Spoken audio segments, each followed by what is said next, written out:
Está no ar o nosso programa São Caetano Urgente. Nós saímos lá do ABC para vir aqui na capital, na Alesp, para entrevistar o deputado Douglas Garcia. E ele vai nos contar como foi a trajetória dele para chegar aqui na Alesp como o mais jovem deputado eleito.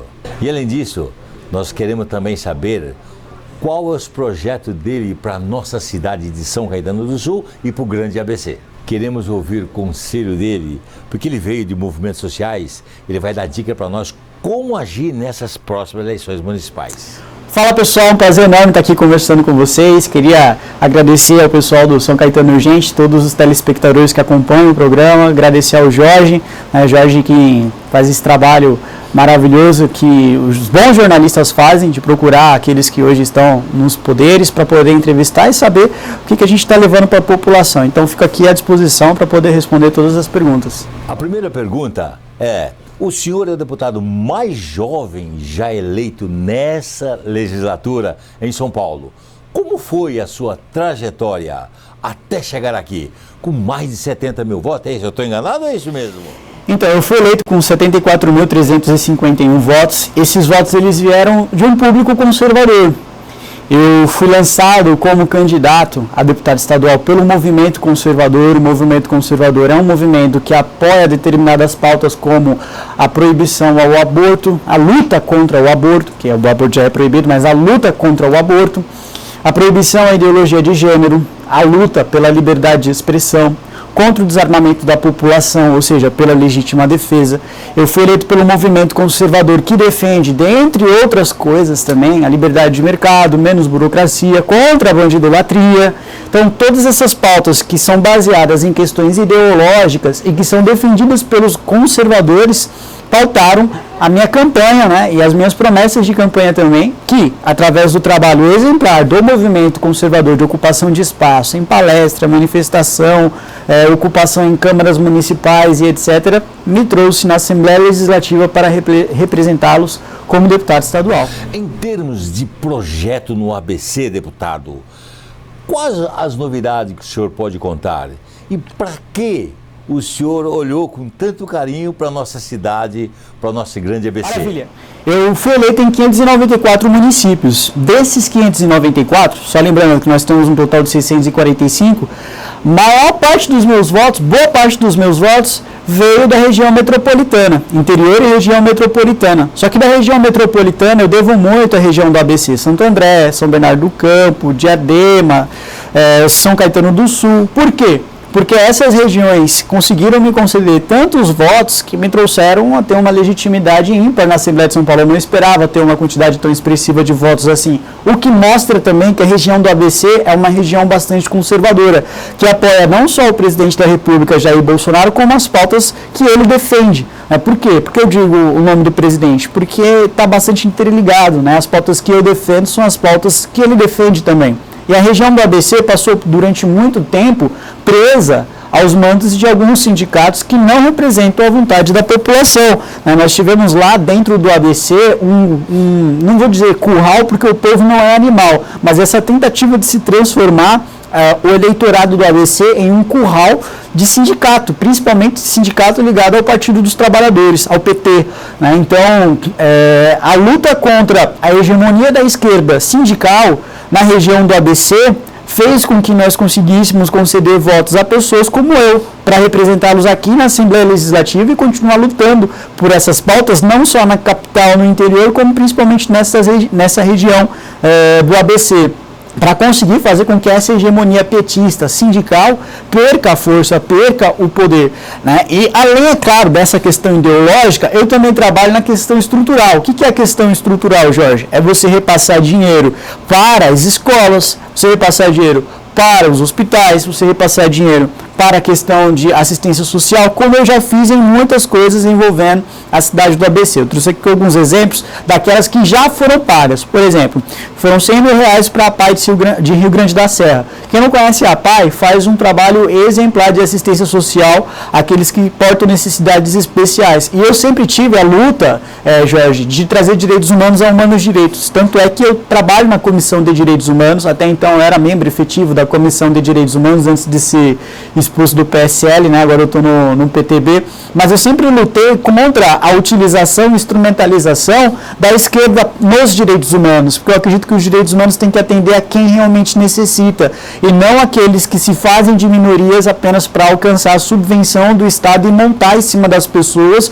utilizando o dinheiro público disso. O que eu quero dizer com isso? Eu não acredito que pessoas que fazem parte da militância LGBT tenham que utilizar dinheiro público para poder elencar suas causas. É mais necessário, mais urgente nós ajudarmos crianças com necessidades especiais, que portam necessidades especiais, porque para mim elas sim são minorias, entendeu? Para mim elas sim são pessoas que precisam de subvenção do Estado.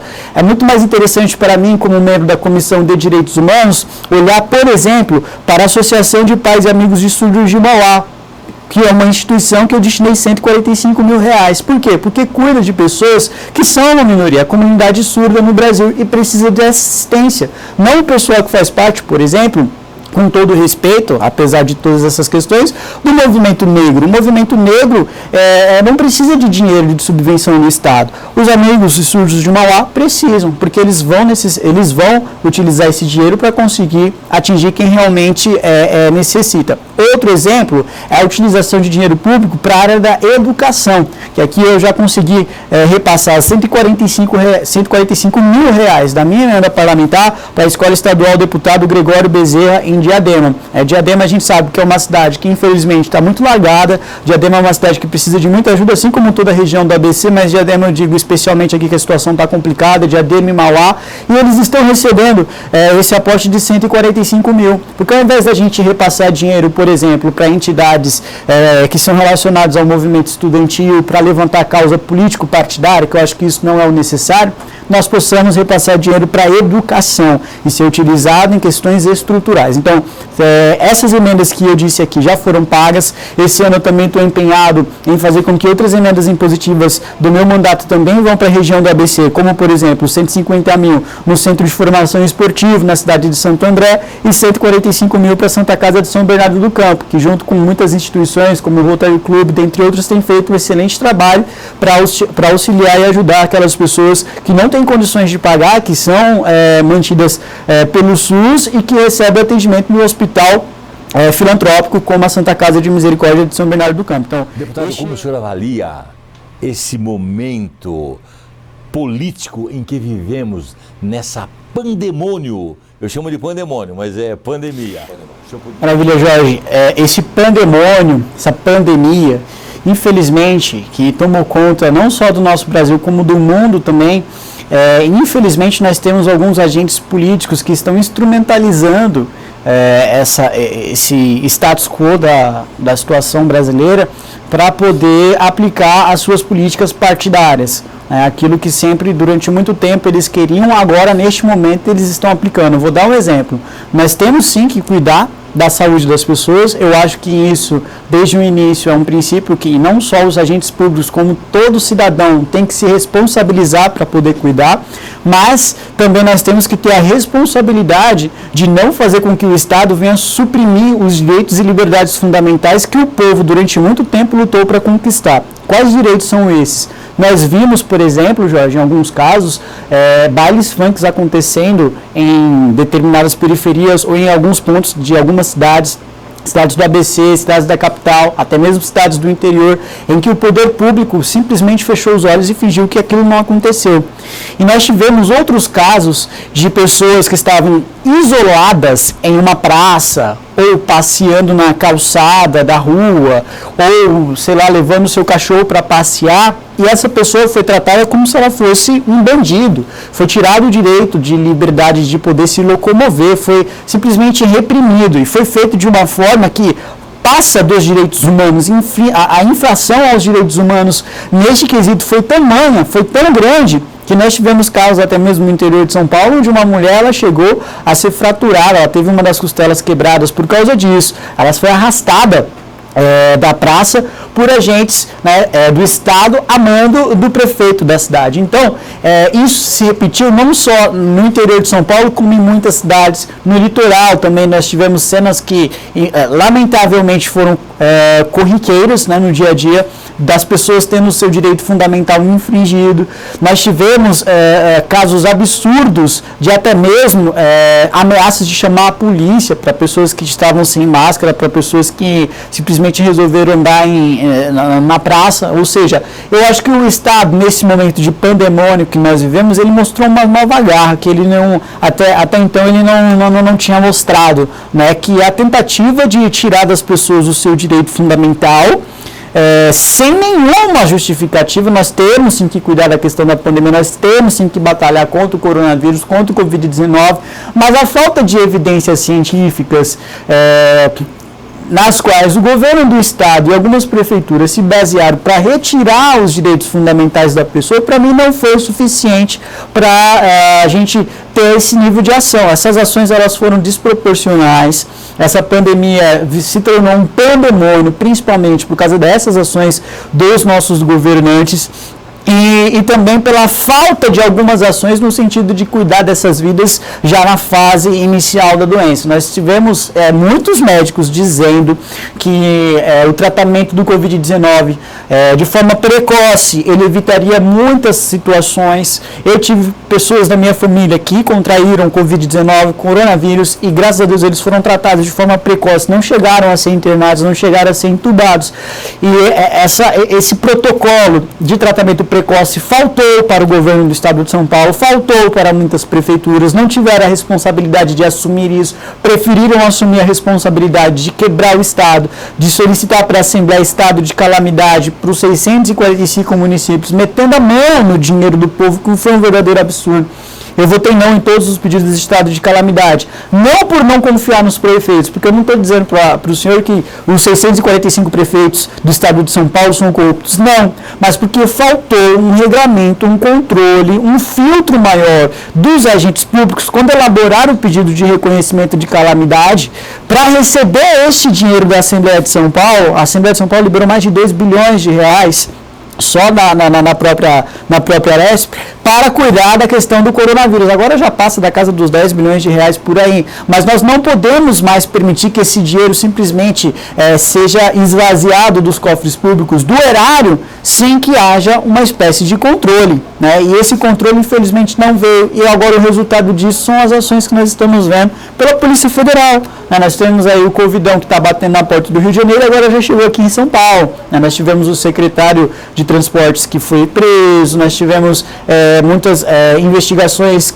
que a Polícia Federal está fazendo aqui no estado de São Paulo também relacionada à questão do coronavírus. Eu, junto com outros deputados, já levamos o próprio governador representado no Procurador-Geral da República, que o senhor Augusto Aras, aceitou a nossa denúncia, ou seja, se o Procurador-Geral da República aceitou a nossa denúncia, significa que ele encontrou indícios de que pode haver corrupção, né, no meio do Covidão paulista, que é a chamada Covidão paulista, que está sendo investigado o governador do estado de São Paulo neste momento, tanto pelo Procurador-Geral da República, o MPF, como também pelo Tribunal de Contas do Estado de São Paulo, que encontrou determinadas irregularidades e foi denunciado por grupos de deputados aqui na Assembleia, como eu e o grupo PDO, né, Parlamentares em Defesa do Orçamento. E agora também, se Deus quiser, a gente vai fazer com que o próprio Ministério Público do Estado de São Paulo assuma uma posição diante dos gastos desnecessários e desenfreados que aconteceram nessa pandemia, a exemplo da compra de respiradores aparentemente superfaturados da China e outros produtos no combate ao coronavírus que não chegaram no Estado de São Paulo e causaram um prejuízo enorme ao erário. Deputado, estamos chegando às eleições municipais. Que conselho o senhor pode dar aos eleitores? Maravilha. Bom, Jorge, obrigado pela pergunta. Eu acho que essa pergunta, ela atinge em cheio os anseios da população por várias razões, vários motivos. Primeiro, eu vou começar por uma questão não só pessoal, mas é uma questão que me trouxe aqui à Assembleia Legislativa, que é a defesa das pautas conservadoras. Minha orientação à população é: o Brasil, ele é um país conservador, porque a maior parte da população é conservadora. Portanto, você que está me assistindo nesse momento precisa procurar uma pessoa que você se identifique. para você apoiar, para você votar, para você fazer com que entre nas casas legislativas. Uma pessoa que vai dizer não à ideologia de gênero, uma pessoa que vai dizer não ao aborto, uma pessoa que vai dizer não à legalização das drogas, não à bandidolatria principalmente, que vai lutar contra a corrupção, que vai fazer com que os bandidos tenham o seu devido lugar, que é na cadeia ou no cemitério, tanto faz, mas você vai fazer com que essas pessoas entrem nas casas legislativas, porque é essencial que os conservadores hoje ocupem espaço contra a militância LGBT, contra o movimento negro, contra todos esses movimentos, o movimento feminista, que não representa a mulher, mas traz uma degradação à imagem da mulher brasileira. Então, paute as suas escolhas através dessas pessoas. Elas precisam se posicionar como conservadores e ter um histórico de ativismo. Acho que isso é o principal ponto, um histórico de ativismo na defesa desses valores. Agora, levando em consideração o que aconteceu recentemente, eu acredito que nós tenhamos que lutar por pessoas e que essas pessoas devam ser colocadas nas câmaras municipais ou em prefeituras, né, das diversas cidades do estado de São Paulo e de outros estados também brasileiros, de pessoas que prezam pela liberdade, pessoas que prezam pela liberdade de expressão, pela liberdade econômica, pela livre iniciativa. De pessoas que lutam pela vida sim, mas que não são irresponsáveis de cometer o crime de impedir o povo brasileiro de trazer sustento para sua própria casa. Nós tivemos como exemplo diversas cidades onde os prefeitos simplesmente fecharam absolutamente tudo e negaram o acesso da população à livre iniciativa. O que é a livre iniciativa? É o trabalho, é trazer sustento para sua própria casa, é trazer sustento para sua própria família. Não se esqueçam do que aconteceu este ano. Vocês não podem mais se esquecer, o povo brasileiro não pode ter memória mais curta.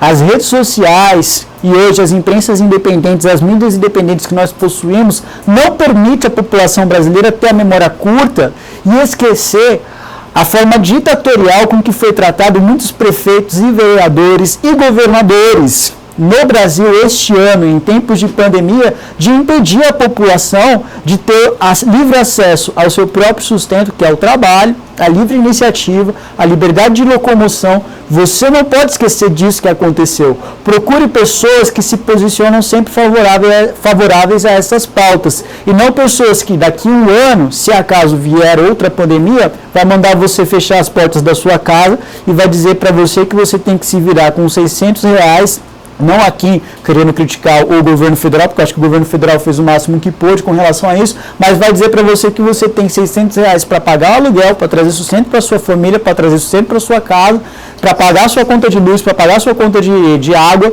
com R$600. É isso que essas pessoas querem, fechar o comércio, impedir que você trabalhe, receber uma esmola do governo e você se virar com essa esmola. E isso você não pode esquecer. Nessas pessoas você não pode votar nessas eleições. Vote naqueles que vão valorizar o seu trabalho, que vão valorizar a liberdade econômica e que vão sempre ser pautados pela livre iniciativa.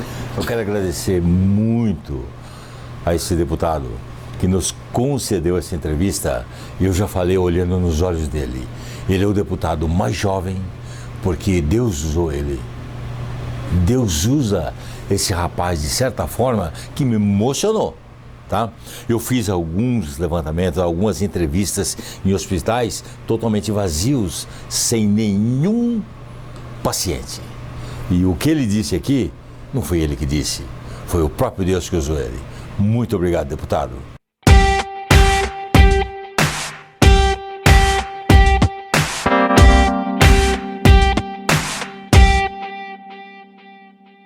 Pior que não ler jornal é ler apenas um jornal. Leia, assine e anuncie no Jornal ABC Repórter. 4224-4789. Se você é notícia, foi ou vai ser, ligue para a nossa redação ou mande um e-mail para redação@jornalabcreporter.com.br. ABC Repórter, o diário.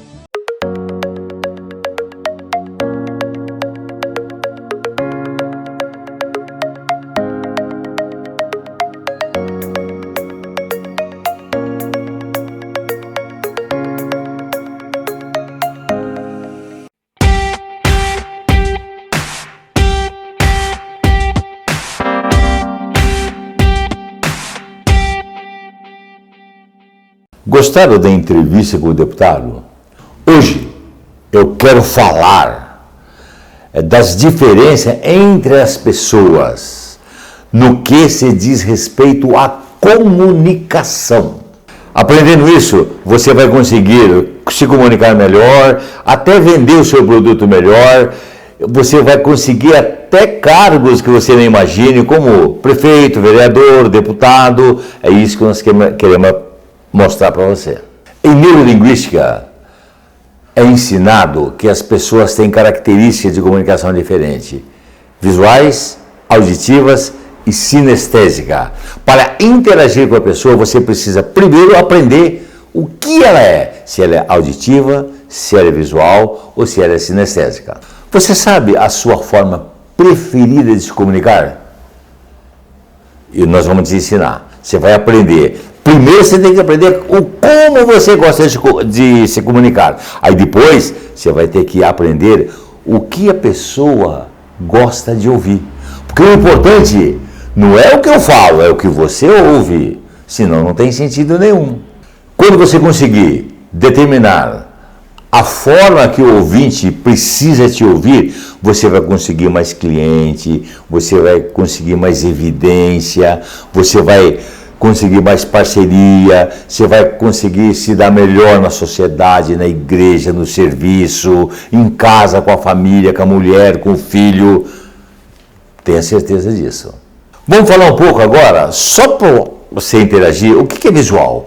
Visual é aquela pessoa que fala, olha, presta atenção, acontece assim, acontece assado, bem evidenciando o tom de voz e as gesticulações. Esse é o visual. Tudo para ele fala para você prestar atenção e ver como é que ele gosta de falar. Se você for visual, você abraça ele. Se você for sinestésico, você dá uma empurrada nele. E para falar para o sinestésico, você tem que usar o quê? A sinestesia é mais toque lá embaixo. Você percebeu que isso pode te fazer mal?